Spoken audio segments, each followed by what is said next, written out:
loving me, I loving you. Mothers and fathers, husbands and wives, sisters and brothers, friends for life, won't live in the past. All I wanna do now is making it last. How do you connect and collaborate in the workplace? That's what we're going to be talking about. Welcome to Making It Last podcast. I'm your host, Noreen Daly. And with me this time around is speaker, author, TEDx. He did a TEDx talk. He's a corporate relationship expert. His name is Tony Chatman. Welcome, Tony. Hey, Noreen, how are you? I'm good.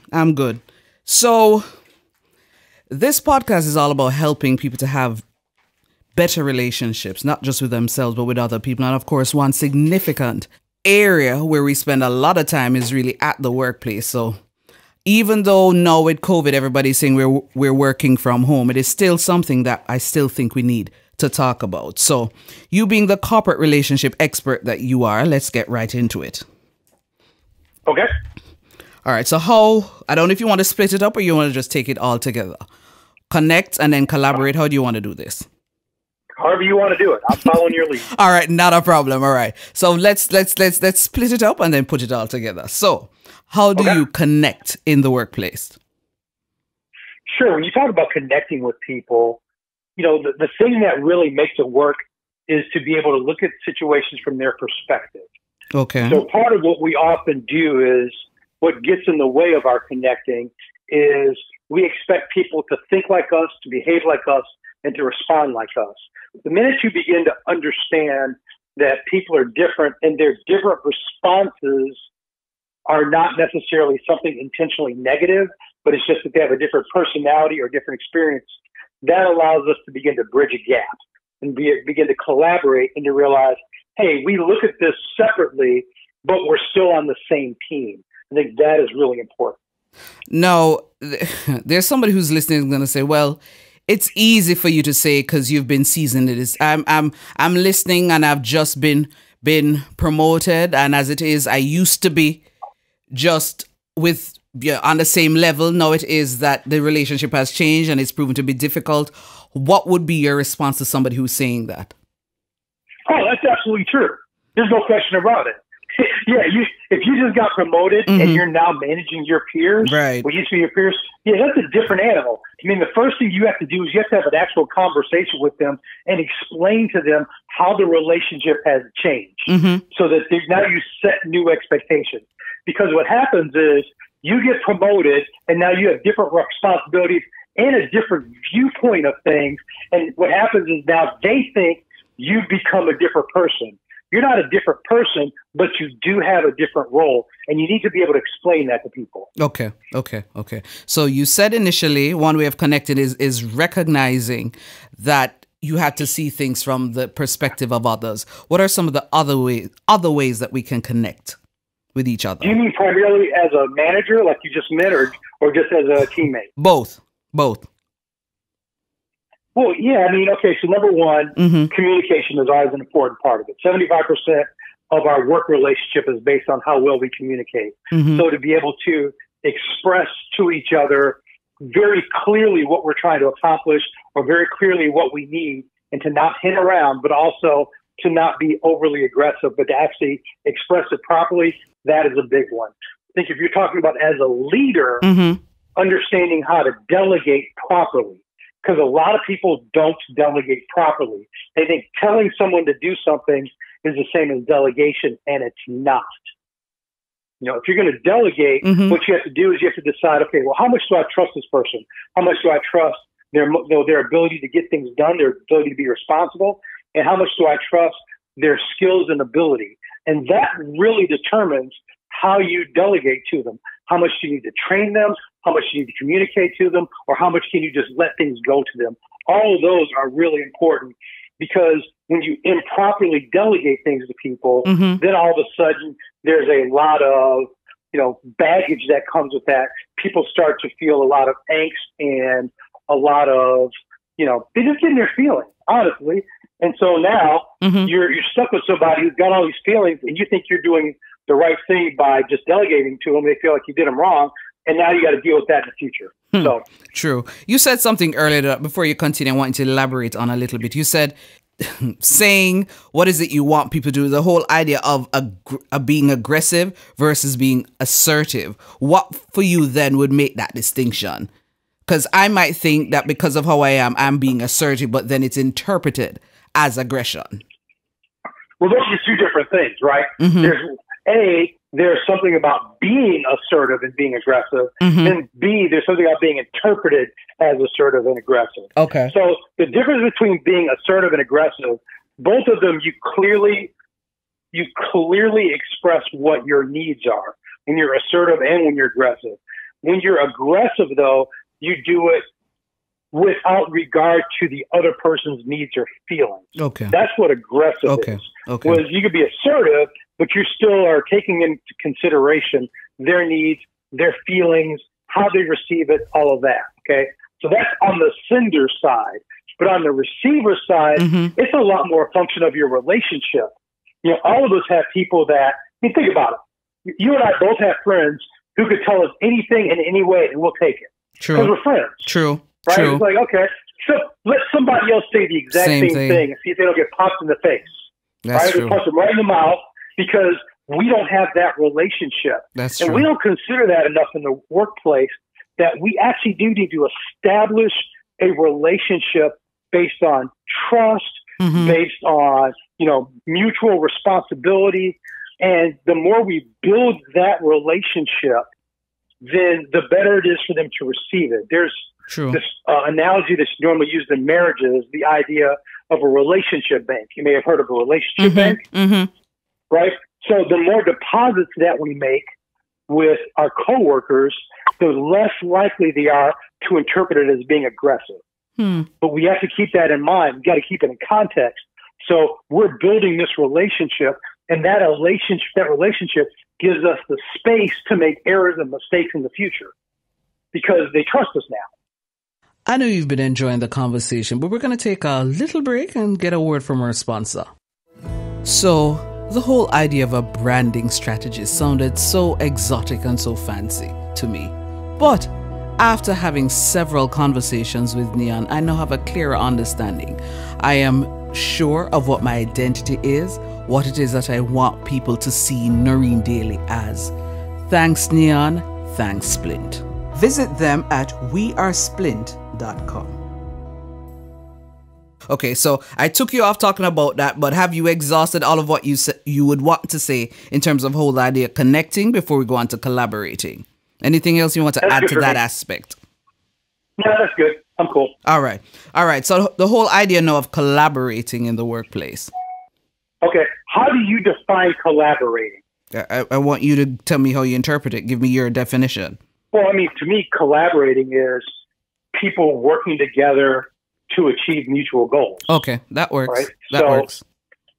So if we're going to collaborate, first we have to have the same goal in mind. And that's a problem. If you have some people that work who aren't carrying their weight, some people that work that are not really invested in it, it's really hard to collaborate with them because we don't have the same goals.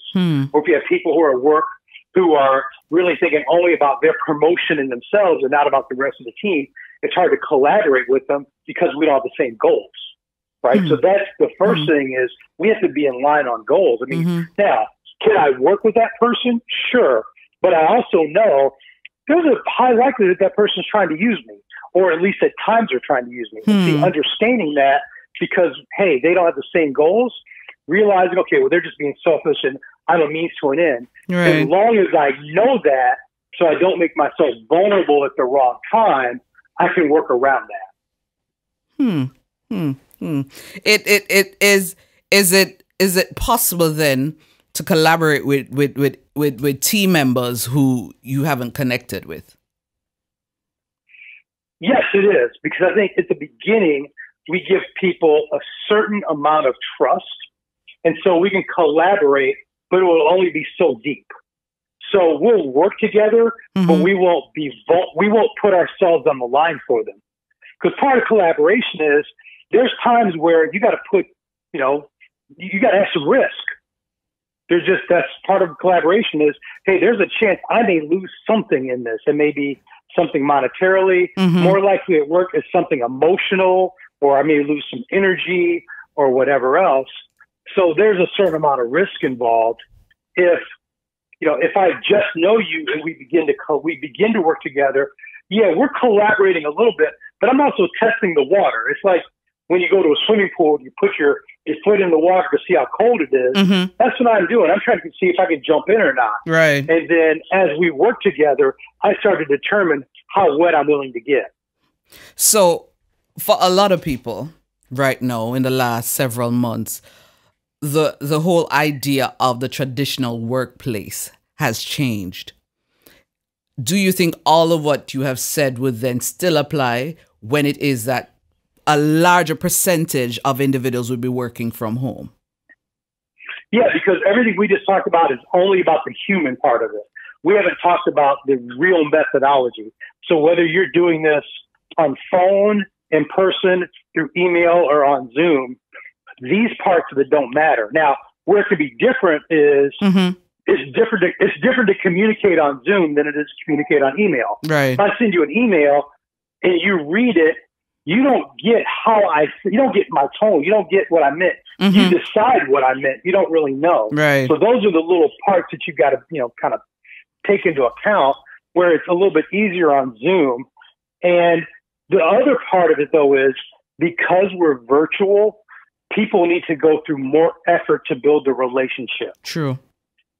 Because when we were together, hey, you walk in the office and you may say hi to everybody. Hey, how's it going? Good morning, blah, blah, blah. You have all this small talk. That doesn't really happen when we're virtual unless you make it happen. And that's what people are missing. People are really talking about, even though they love the idea of working from home, they miss that relationship part of it. And if you go through and you start saying, hey, just shoot somebody an IM, hey, good morning, just checking on you. And all those little things that we used to do, when we were in the same office, right, that goes a long way in building collaboration.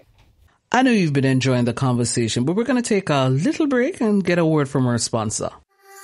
Are you struggling to become an effective communicator? Let Noreen Daly, the communications specialist, get you there. Services include communications consultancy, one-on-one coaching, public speaking and debate training, leadership and team building sessions, plus much more. Visit noreendaly.com for more info. Noreen Daly, redefining the way you communicate.